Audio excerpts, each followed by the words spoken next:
3:40, so I shall start. Okay, hi guys, welcome to Presentation Skills.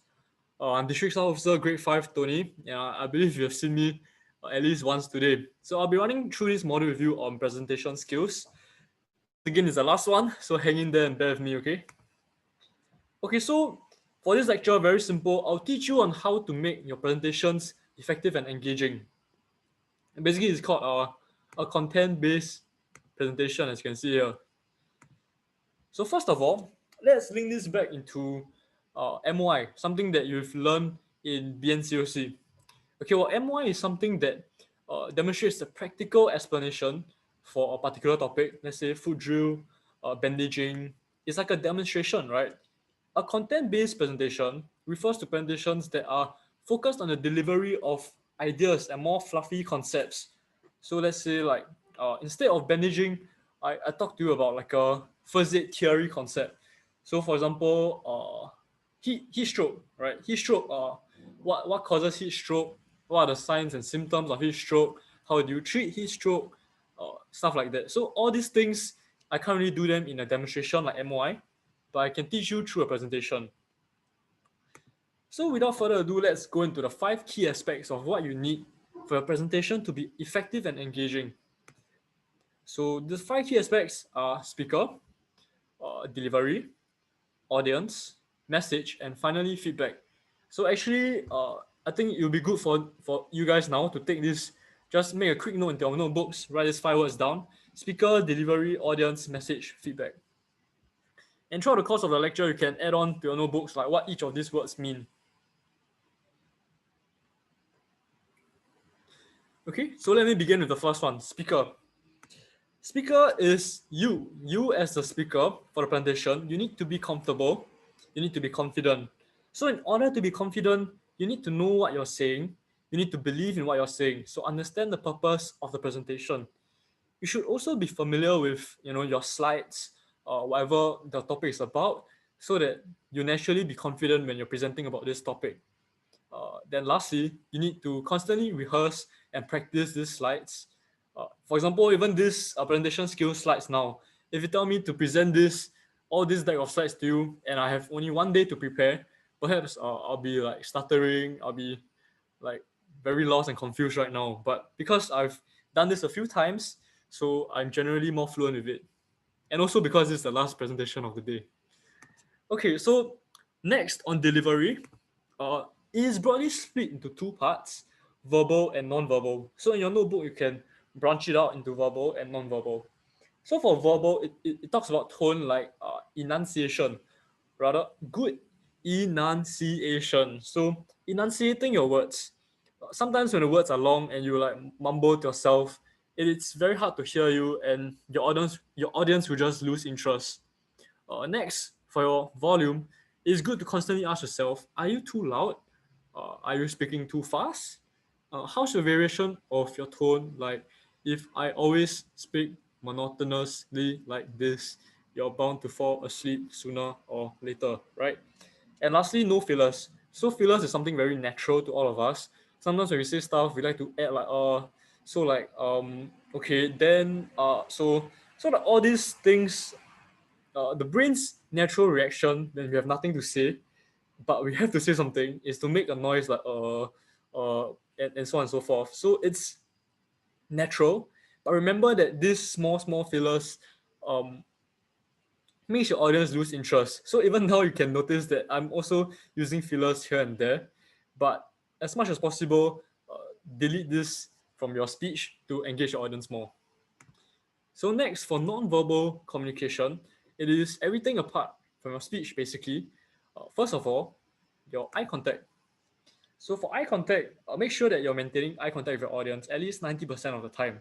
And for like COVID situation now, we're doing this over Zoom, so it's even harder to grab your attention. So all the more, my attention has to be on my web camera, and I shouldn't be looking everywhere else as I talk. So that when you look at my face, I'm not even looking back, and it's very hard to keep focus on this presentation. So the same thing, usually in a live presentation, I can look at each of your faces. I can see whether you are lost, you're catching my drift. But in a Zoom presentation, I have to click, and see each of your faces in every tab to see whether anyone looks lost if anyone's sleeping, and like etc. So it's much harder over Zoom, but that is why as presenters you need to put in more effort. So that's for eye contact. Next for facial expression. So whenever you're giving a presentation, you should know that the audience is not only looking at the slides, but they're looking at you as a presenter as well. Do you look lost? Do you look nervous? The human eye is actually a very powerful thing. The moment your face shows doubt, you show confusion, the human eye can catch these little signals. And if as a presenter you show yourself to lack confidence, then the audience will immediately be less engaged in what you're saying. Other things like looking very bored, looking very sad. And for some of us, unfortunately, I think myself included, we have like this thing called RBF where we always look kind of angry whenever we're resting. So you have to put in even more effort to ensure that as you give your presentation, you constantly look engaged and you constantly have this natural, lively, and spontaneous expression. So this is just um, looking approachable in layman terms so that your audience feel comfortable enough to ask you questions. I think it'd be appropriate now to ask if anyone has any questions as of now. Yeah, I see the chat room is silent, so I assume not. Okay, so next, body movement. So again, in Zoom, this is very hard to perform because you can only literally see the top half of my body. But in a real life context, in a classroom setting, how you move your body, how you use your hand gestures can greatly impact where your audience attention is directed towards. If you look at my display screen right now, let's say my hands move a certain direction, your eyes will naturally follow the movement of my hand.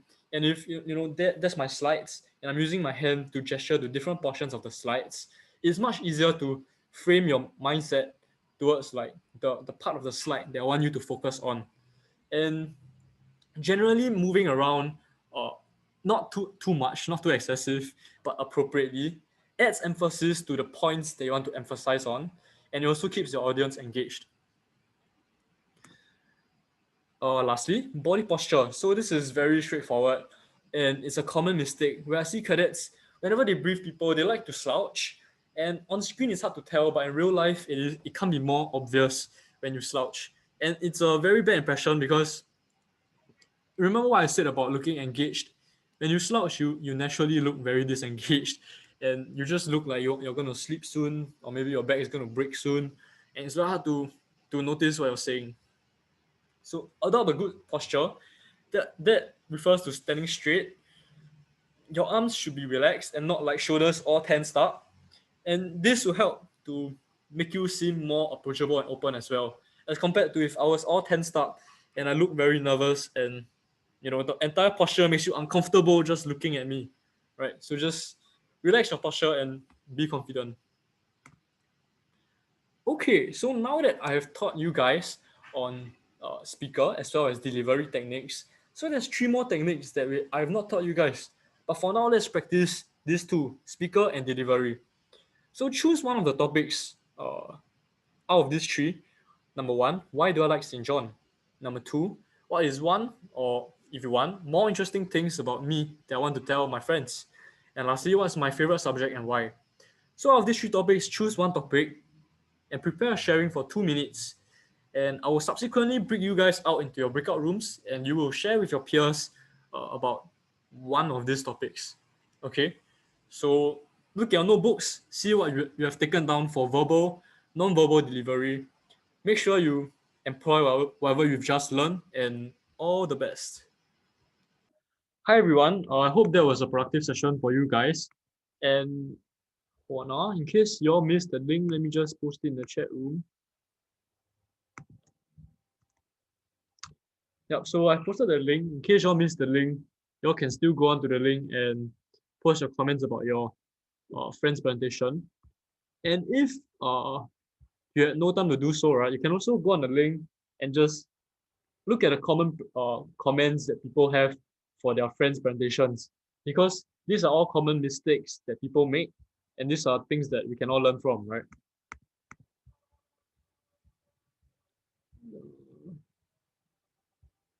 Okay. Okay, so hold on. Okay, so medium of presentation. Let me continue. Medium of presentation is also counted as a non-verbal part of your presentation. So what it means is basically whatever you're presenting with, your slides, right? So in your slides, first of all, pictorials, it can help to add emphasis and facilitate the understanding of your audience. So this includes diagrams, tables, photo like pictures. But some things you might want to ask yourself is what purpose does this pictorial serve if I include it in my presentation? So let's say if I include like a picture of a dog right now in this slide, number 12, or like a cat or a squirrel, what purpose would the picture serve? Like nothing much, right? Apart from distracting you from the words. So actually you even backfire. So make sure that your pictorial, your picture, diagram, whichever, serves an actual purpose, and make sure that it's an appropriate size so that it doesn't distract your attention away from the words. So I'll show you an example about this shortly. So first of all, make sure that you avoid these colors, because if I see these colors as an audience, I will immediately get frustrated. This is rather self-explanatory. Using these colors, you're basically trying to test your audience patience and eyesight. So now see, honestly, the standard black font on white background works the best, and you can see the words so much clearer now. So okay, this is what I meant. If you have the pictorials so big, what do you see first? Did anyone notice these words first? If you did, you can unmute yourself and loudly shout like, oh, I did. Okay, so silence, I'm gonna assume that nobody noticed this font, right? So you must know like what is the purpose of your presentation. Let's say in this slide, if I wanted you guys to see this pie chart, this diagram, then yes, this will work perfectly. But the fact that I have some words here for you guys to read and yet it's so small, then this is what I call a bad slide. So let's look at this slide. This is a good example of how your slide should look. So you can see the words, right? Ensure that your font size is large enough, blah, blah. And also refer to the diagram, the pictorials for reference. More examples of bad slides. You may notice so far that I'm only repeating certain phrases and certain words in the slides to place emphasis on them. So imagine if I start reading everything on this slide now.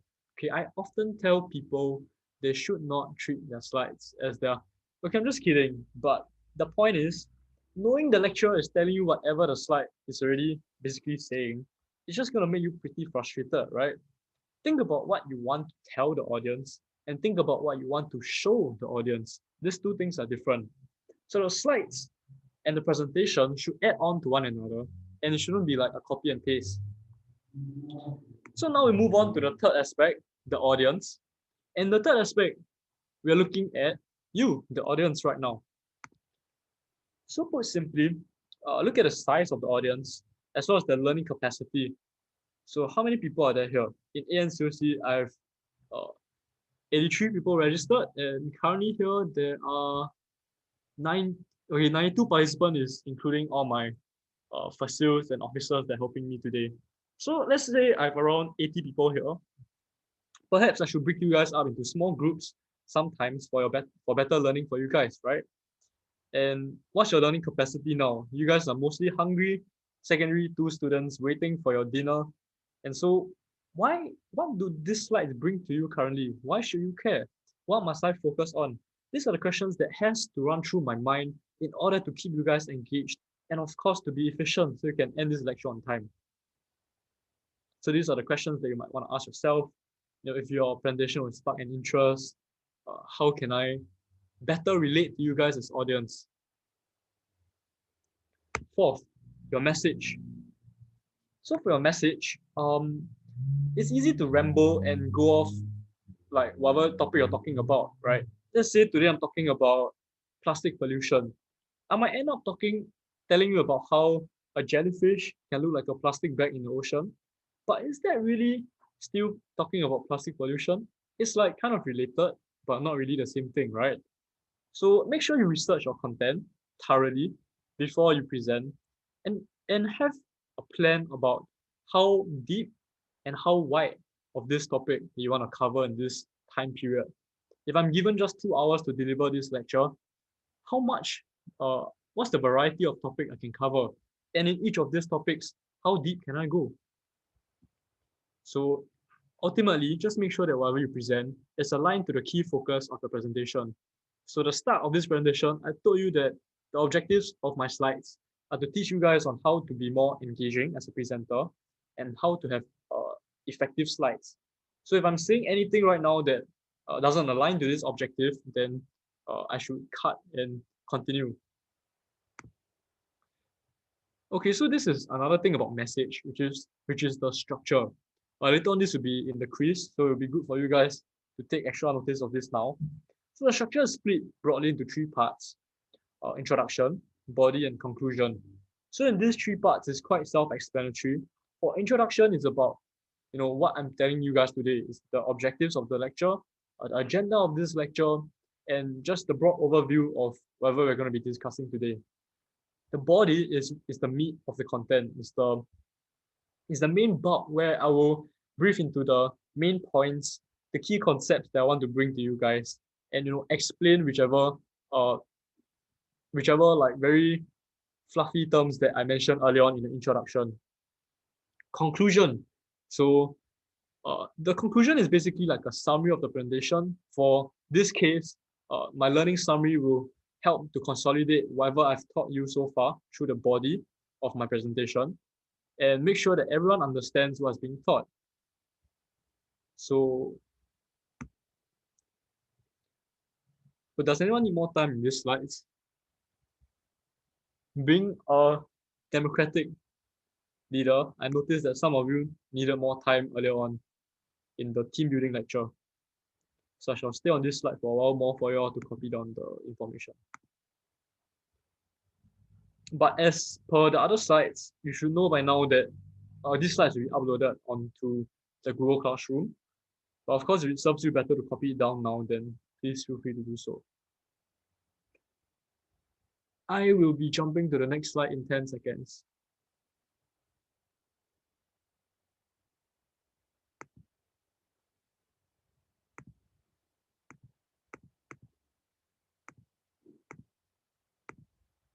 Okay, so next, also under message, this is the style of your message.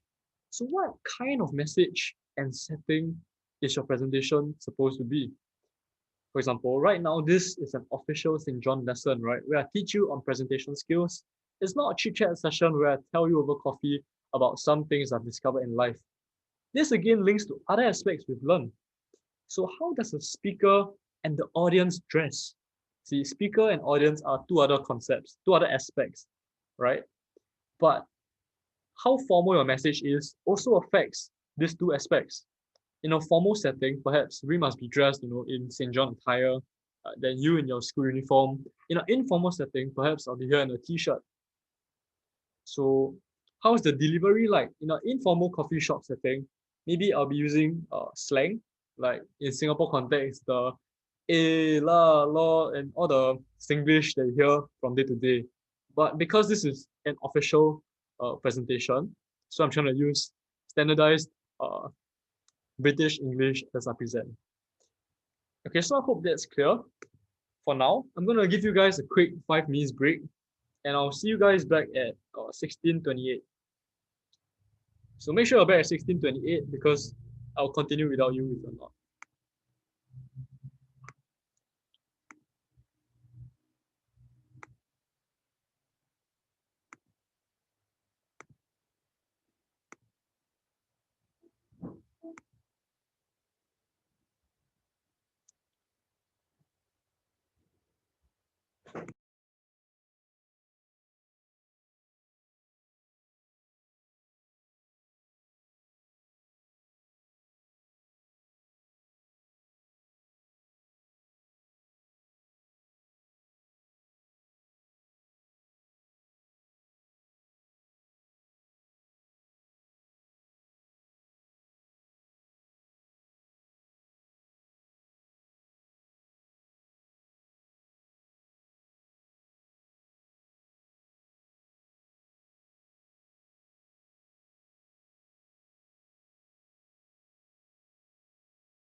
Okay, hi guys. So there's about 1 minute or even less before it's 2:08.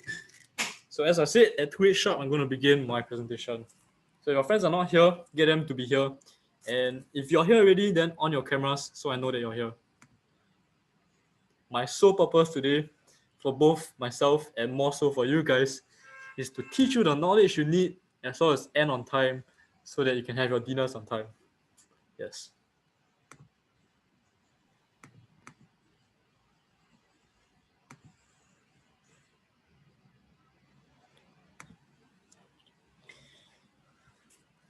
Okay, it's 16:28 on my phone, so I shall begin. So once again, for your friends who are not here, just get them to be here as soon as they can and make sure that they on their cameras when they're here. Okay, so really the last aspect that we have today is feedback. So feedback isn't only asking for questions at the end of your lecture. Throughout your presentation, you should be engaging your audience with quizzes, with games, with activities, with, for example, the Padlet that you all were doing just now. So those things will also help to clarify on any doubts and queries that the cadets have. And you can also use this to check on their knowledge of whatever you're teaching them. So another thing is eye contact. So eye contact is something you've actually learned under speaker for your non-verbal delivery, right? So eye contact can also be used where like from time to time I will check, I'll open up the boxes, look at your tiny faces in my screens and see whether some of you all look confused. Because if someone looks confused, it means I'm not doing my job as a lecturer right, and I, gonna do something about it. If you look confused, maybe as a lecturer you might want to like point the person out gently and ask him questions, see if he's still following wherever you're teaching and going. So yeah, this is another way how you see eye contact speaker can link to another aspect such as feedback. Then on the other hand, if you maintain eye contact at people and then as you talk, they look back at you and they're like nodding in agreement and they generally look quite engaged, then okay, you're going at the right pace. So right now looking at you guys, I'm not really nodding, but I'll take it that I'm going at the right pace. Right? Okay, nods. Okay, thank you. Who is this? Ishan from Nanyang. Thanks. Okay. Next. Okay, so this is the last activity of the day, so bear with me. Remember earlier on during the program planning, we said that next, I shall now summarize whatever we have learned today. So this module teaches you on how to deliver a content-based presentation. And what's a content-based presentation? It is a presentation that's focused on the delivery of fluffy concepts of a particular topic. So there's 5 aspects to this: speaker, delivery, audience, message, and feedback. And you must, as a presenter, make sure that all of these are taken into consideration in order for your presentation to be engaging. Also, notice how all 5 of these aspects actually link to each other in some ways. So as a speaker, to be familiar with what you're presenting, and the delivery part can be classified into verbal and non-verbal. Actually, there's also like a medium of presentation, but you can consider it under non-verbal communication lah. So your presentation slides themselves can further help to facilitate understanding. And at this point, when you're looking at the slides, you might wonder to yourself, then how come these slides are so... Oh, wait, hold on, there's a chat. Oh, sorry. Okay. It's okay. So maybe you'll be wondering at this point, then why are these slides so wordy? So as a summary slide, my key priority for you now is actually to consolidate what you already understand. So I've already gone through all this information with you guys. So there is no need for me to break it up into small parts to like capture your understanding and engage you guys, but rather the priority here is to lay out all the information so you're able to see everything at one go and like really summarize. It's like a mind map, right? So again, the priority, the purpose of your message is the most important here. So similarly, audience, to think about what you need to know as an audience and about your age and about your learning capacity and hence what I need to prioritize for my message. So I'll make sure my content is aligned. And as part of the structure of my presentation, I'm now in the conclusion phase, correct? And so the last thing I'll do now is to ensure one final time that you've understood the lecture. So at this point in time, does anyone have any questions? If not, thank you for listening to this lecture.